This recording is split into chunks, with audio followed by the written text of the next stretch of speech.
Conferência de Ação Política Conservadora em Washington, no mês de março, segundo a organização do evento. Esse evento reúne conservadores de todo o mundo e contará com as palestras dos ex-presidentes do Brasil e Estados Unidos.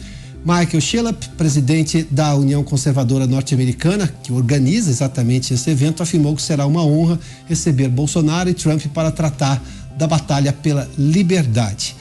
Incrível, né? Porque nós estamos falando aqui de batalha pela liberdade. Zé Maria Trindade, eu vou começar contigo, porque você está próximo ao poder em Brasília. E é exatamente de Brasília que tem vindo, digamos, o que a gente pode chamar, e tenho dito isso com muita frequência aqui na programação da Jovem Pan, de afrontas às liberdades conquistadas.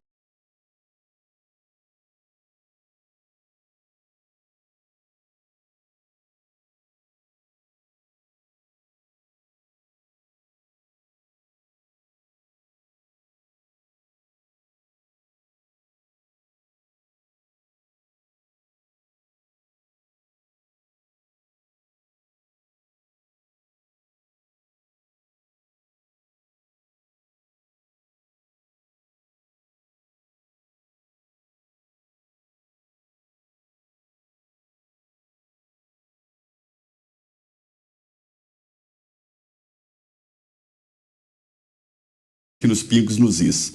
A liberdade é um dom tão essencial, tão em direito à vida, né? Porque não adianta muito a vida sem a liberdade, para se ter uma ideia. E a Constituinte de 88, eu tive a honra de acompanhar os trabalhos, já como jornalista, né? Acompanhei todos os debates sobre todos os artigos da Constituição, e foi um debate tão intenso, e veja bem, o momento era pós-ditadura militar. Então, no pós-ditadura, havia toda uma cisma, havia todo um medo, né, de que, de alguma forma, a Constituição poderia facilitar a volta de qualquer outro regime que não fosse o democrático. Daí a redundância. Em vários artigos se fala em direitos, né, de liberdade, direito de reunião e limites nos poderes do Estado, da União dos Estados e dos municípios, de forma a proteger o cidadão. Então, você disse muito bem, Piotr, a Constituição brasileira é muito armada com relação aos direitos gerais, né? Muitos dizem, a Constituição que muitos programam, dizem que há um exagero nos direitos e uma economia muito grande nos deveres dos brasileiros. Então, nessa área de direitos, a Constituição é bem vasta mesmo. Nós estamos vivendo um novo mundo. Eu canso de dizer aqui, nós não estamos ainda preparados para usar em todas as formas a internet, as plataformas digitais. Me dizem alguns até de que a internet chegou na frente da evolução da humanidade, para se ter uma ideia. Esse novo mundo, ele é positivo, porque ele debate todos os assuntos e de uma maneira muito intensa a liberdade. É aí que se encontram alguns líderes novos mundiais, entre eles o presidente Jair Bolsonaro e o presidente Donald Trump dos Estados Unidos. Os dois têm ali aquela pegada de liberdade total que se confunde com o conservadorismo e com a liberdade econômica, né? A liberalidade econômica, a liberdade individual e o conservadorismo. Mas, na verdade, a internet, ela não tem lado. É aquele debate antigo de que o Santos Dumont inventou o avião e acabou sendo o avião usado para bombardear, para jogar uma bomba em Hiroshima, outra em Nagasaki, para bombardear. Mas não, a tecnologia é neutra, né? Cada um faz o uso dela que quiser e que puder. Portanto, Piotr, além de serem líderes que pensam sim sobre liberdade, nós estamos vivendo nesse mundo novo da comunicação. Zé, muito obrigado por você trazer esse seu preâmbulo sobre a Constituição, essa discussão sobre direitos e deveres, de que a Constituição de 88 tem mais direitos do que deveres, é um debate já antigo no país. Agora, em nada esse debate, até porque você pode ampliar os deveres, isso não é um menor problema, desde que discutidos democraticamente dentro do Congresso Nacional, porque foi assim que a Constituição foi discutida, claro que ali numa constituinte específica, né? Numa Assembleia Constituinte específica, como prevê, inclusive, a legislação. A Constituição tem cláusulas pétreas, essas só podem ser modificadas se a gente fizer uma nova Constituição. Para fazer uma nova Constituição, uma nova Assembleia Constituinte. Ou seja, para quem não se lembra, você teria que eleger parlamentares exclusivamente para esse fim, ou com esta previsão no momento da eleição. As outras coisas são as reformas constitucionais que podem ser feitas e são discutidas. Embora algumas reformas sejam aprovadas no Congresso e depois juízes, em algum momento das instâncias do país, vão lá e dizem que aquela reforma não existe. Foi assim com a reforma trabalhista, o que é uma afronta. Mas vamos lá. O que o Zé fez menção, deixa eu trazer o Pavinato e o Alan Gani também para essa discussão. Uma coisa é discutir se a Constituição precisa de mais deveres. Tudo bem, não há o menor problema. A outra coisa é começar a cercear direitos que são claros nela, a limitar a aplicação desses direitos, porque daí nós estamos reescrevendo o texto constitucional por quem é ilegítimo de fazê-lo, porque legítimos a fazer reformas constitucionais são os parlamentares. E olha que para aprovar uma reforma constitucional, o Constituinte foi tão cuidadoso em relação a isso para não permitir que devaneios de quem estivesse no poder fossem mais fortes do que o texto constitucional. Você precisa de são maiorias extremamente qualificadas. 3/5 na Câmara, 3/5 no Senado, sem contar aquele monte de comissão que passa antes do texto. E claro, sem apoio da sociedade é muito difícil uma reforma ser aprovada. Vou dar um exemplo muito claro aqui. A reforma da Previdência, desde quando me entendo por gente no jornalismo, se fala em fazer reforma da Previdência. O governo Fernando Henrique tentou fazer, fez um pouquinho só porque não tinha apoio da sociedade. O governo Lula pouco se importou com isso, também não foi avante. O governo Dilma não foi. O governo Michel Temer conseguiu, naquele momento, convencer a sociedade. Aí a reforma andou em tempo recorde, foram 10 meses. Mas aí o meu questionamento é em relação às questões da liberdade. Porque, vamos lá, eu posso colocar mais deveres na Constituição? Tudo bem, discute-se na Constituição, está lá o parlamento para isso. Mas eu preciso dessa discussão. O que eu não posso é afrontar o que está pacificado. Ou, vou de novo, o que se imaginava pacificado, o que é uma afronta semântica.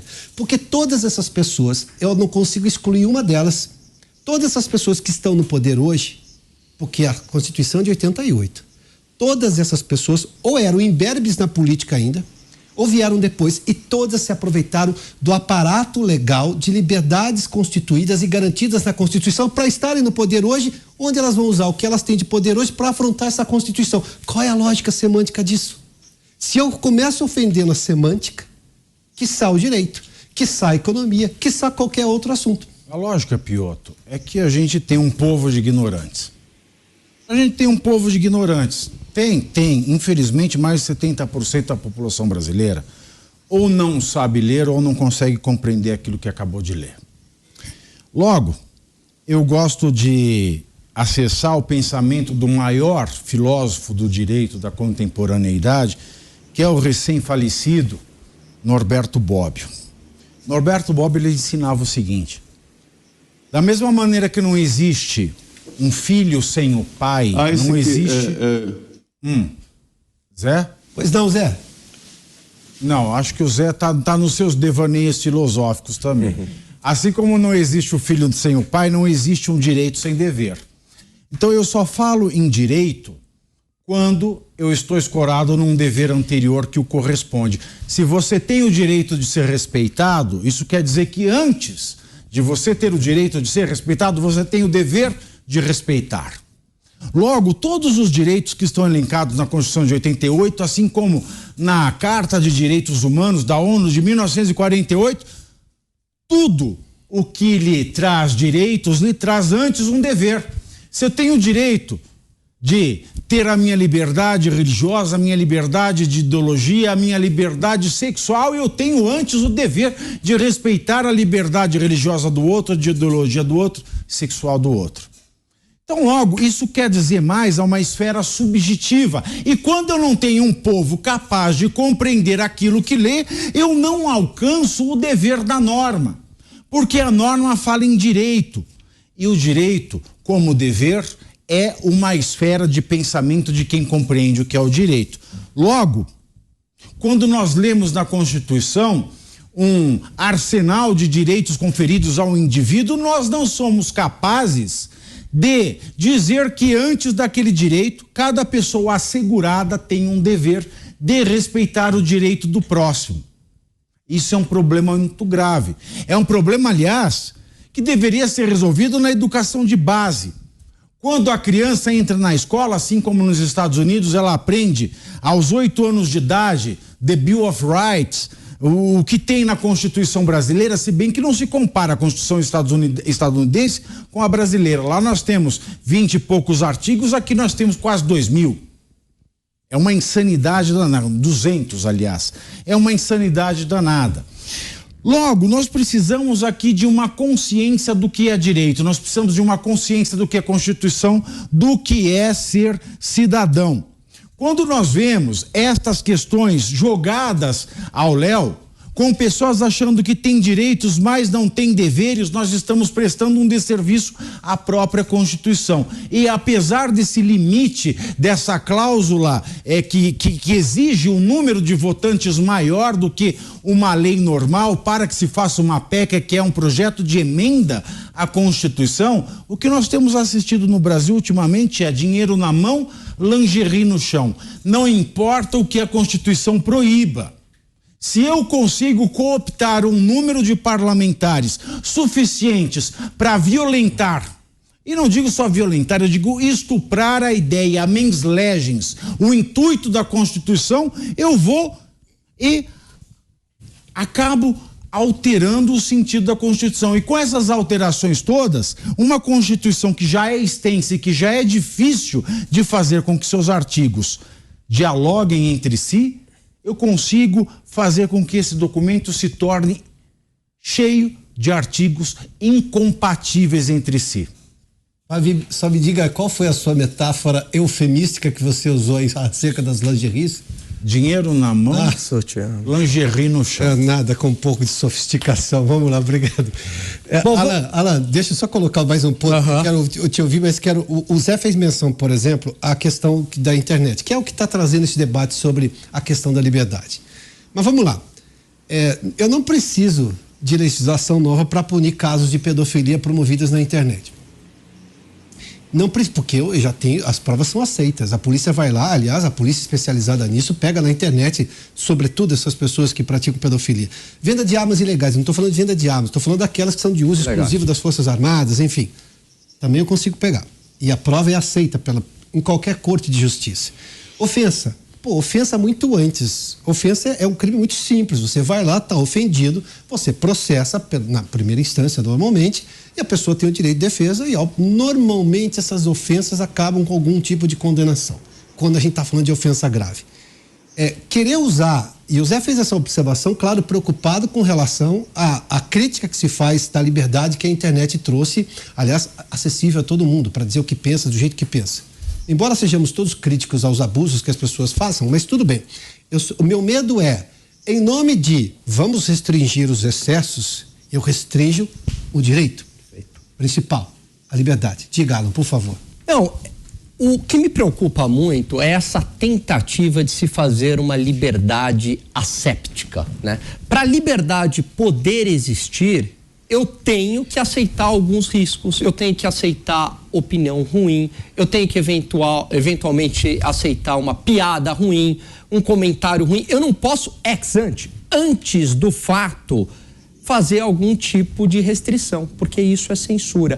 E como você bem colocou, Piotr, já existe todos os instrumentos legais para o devido processo legal para coibir esses excessos. O que eu não posso é uma liberdade controlada, porque uma liberdade controlada e asséptica e cheia de regras para absolutamente tudo, deixou de existir a liberdade. E aí o que a gente viu no Brasil, né? Por exemplo, fake news. Fake news é uma daquelas palavras que apela para emoção, causa uma palavra gatilho. Quem é que vai ser contra a mentira, né? Quer dizer, todo mundo, certo? Quem é que vai ser a favor, da mentira? Ninguém vai ser a favor da mentira, todo mundo é contra a mentira. Só que daí você coloca essa palavra fake news, né? O combate à fake news, empacota, olha, eu tô aqui combatendo a fake news. E aí todo mundo embarca nesse discurso de combate à fake news, um crime que nem existe, e em nome disso eu uso isso para um instrumento de censura, né? Como ocorreu no Brasil. Quer dizer, as pessoas são colocadas no inquérito das fake news, apelidada pelo ex-ministro do Supremo, Marco Aurélio, como inquérito do fim do mundo. Por quê? Porque não tem lá o crime nas definições mais preciosas que eu já vi. Porque não tem o crime de fake news, as pessoas não têm...